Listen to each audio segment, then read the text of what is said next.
Today on Clearing the Clutter Inside and Out's bonus episode, as it is the month of love, we are talking about following your heart. The number one regret of the dying is not pursuing dreams and aspirations. Learn how to follow your heart in this month of Health and Wellness podcast.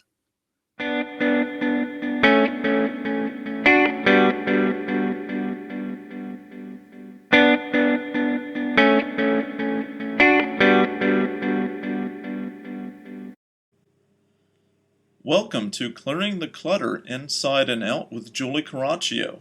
Every Tuesday at 1 p.m., hear easy to implement tips on decluttering all areas of your life: physical, mental, emotional, spiritual, and energetic.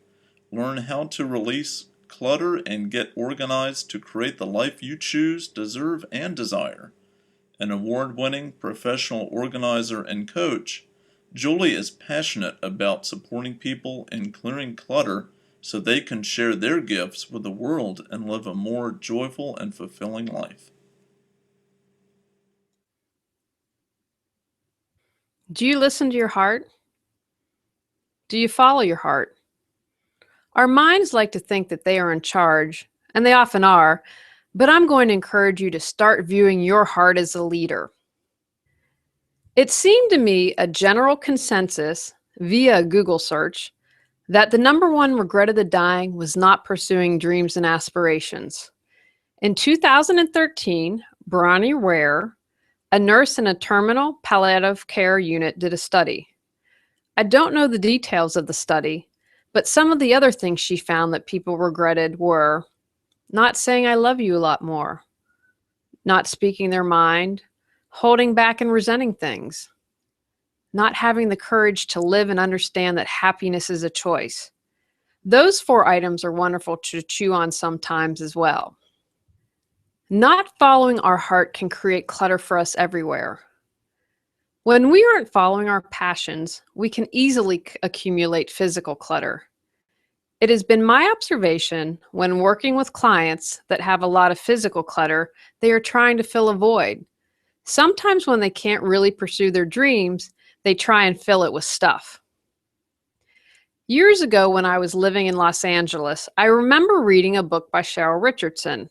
I can't remember the exact wording, but she talked about how when you didn't act on something, it could be at the back of your mind, bothering you, and a constant worry. For me, it was not having a cell phone and worrying if I got into a car accident again. I purchased the phone to stop the drip, drip, drip that was in back of my head. If you don't follow your heart, you may always wonder what if, or worry that you are running out of time, creating mental clutter. Not being who we are meant to be can rob us of joy and create emotional clutter. I had a friend whose husband had parents that wanted him to be an attorney. He did not. However, he followed their dreams and went to law school and was a practicing attorney for many years. He finally became so miserable that he quit and he followed his heart into radio. But he accumulated a lot of emotional clutter in the form of anger and resentment of his parents, but also of himself for not standing up to them.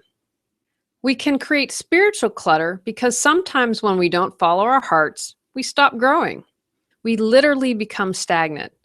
I'm sure many people listening and watching have met someone who has never changed or grown in their lives. When we are excited about life and living, we are continually learning and growing. Our heart is heavy when we don't listen and honor it. This creates energetic clutter in our bodies and in our environment. People can often sense this, even if they can't articulate it. If we ignore energetic clutter and our energy becomes stuck and stagnant, this can morph into dis-ease. It's pretty obvious that not honoring our heart can cause us clutter, but many people might not have an idea of their passions or what they really want to do in life. That's okay. It's not wrong if you don't. It takes practice, but if you're willing, you can learn how to listen to your heart. Do you declutter and then in no time you find yourself surrounded by clutter again? Have you tried to let go of your clutter but just don't know how? Are you stuck when it comes to releasing clutter? Are clearing the clutter inside and out, releasing and affirming MP3s support you in all areas of your life? physical, mental, emotional, spiritual, and energetic. Learn more at reawakenyourbrilliance.com. How do we get to our heart? My friend and mentor, Lisa Transcendence Brown, first had me do this exercise years ago. It's very simple, and she called it hand over heart. I can't even begin to tell you how hard it was for me the first time I did it. I thought there must be something wrong with me. There wasn't, but it was painful because I had ignored what my heart wanted to do for so long, and I was so out of touch with how to listen. Some part of me was afraid of what I might hear. If you are feeling afraid, that's okay. Honor it, but still try this exercise. Sit quietly and close your eyes. Many times when we have our eyes open, our mind can override our heart. Take a few deep breaths to center yourself. Place your hand over your heart. Start to ask it questions. It may be easier when you're beginning to ask easy yes and no questions to get comfortable at listening. Should I go to the event tonight? Should I eat raspberries for breakfast? After you ask your question, sit back and listen for an answer. Trust your heart when you hear, feel, or sense it. Sometimes we get tripped up when the answer we want isn't what the heart tells us. This is our mental body or ego trying to run the show. Here are some other ways to listen to your heart. Sit quietly, close your eyes. Ask your heart what it would like you to know. Use a tool such as a pendulum to focus on what your heart wants. Play around with it.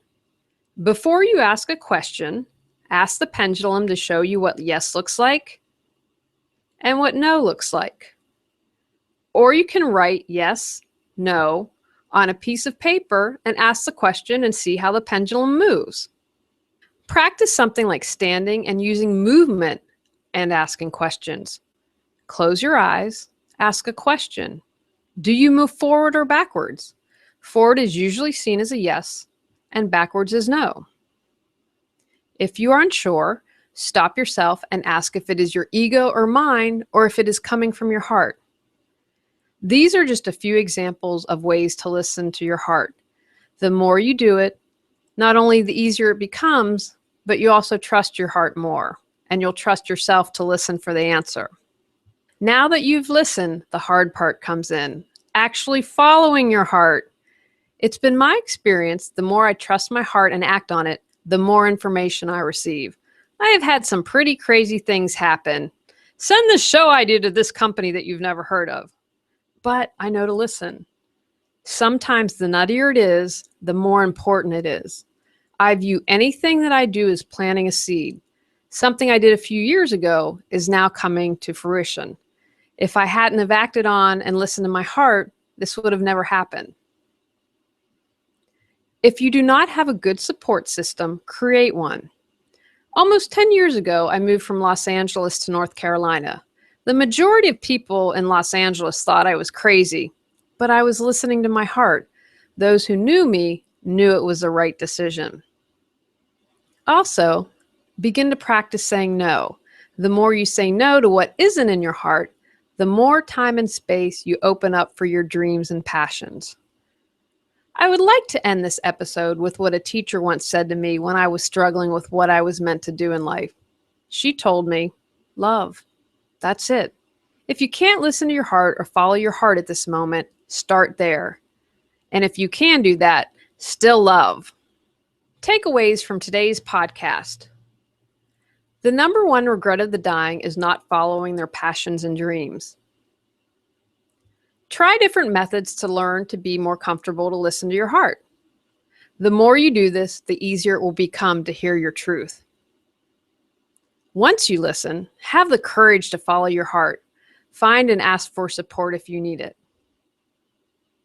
Go out, clear the clutter to create the life you choose, deserve, and desire. Thanks for listening to Clearing the Clutter Inside and Out. Sign up for our newsletter and receive a free copy of our 10 clutter-free living tips. Ready to create the life you choose, deserve, and desire? Learn about Julie's services, including coaching, classes, affirmations, aromatherapy, and her unique How to Declutter Your Life course, and more at reawakenyourbrilliance.com. Don't forget to subscribe and join us next Tuesday at 1 p.m. Remember, the journey of 1,000 miles begins with one step.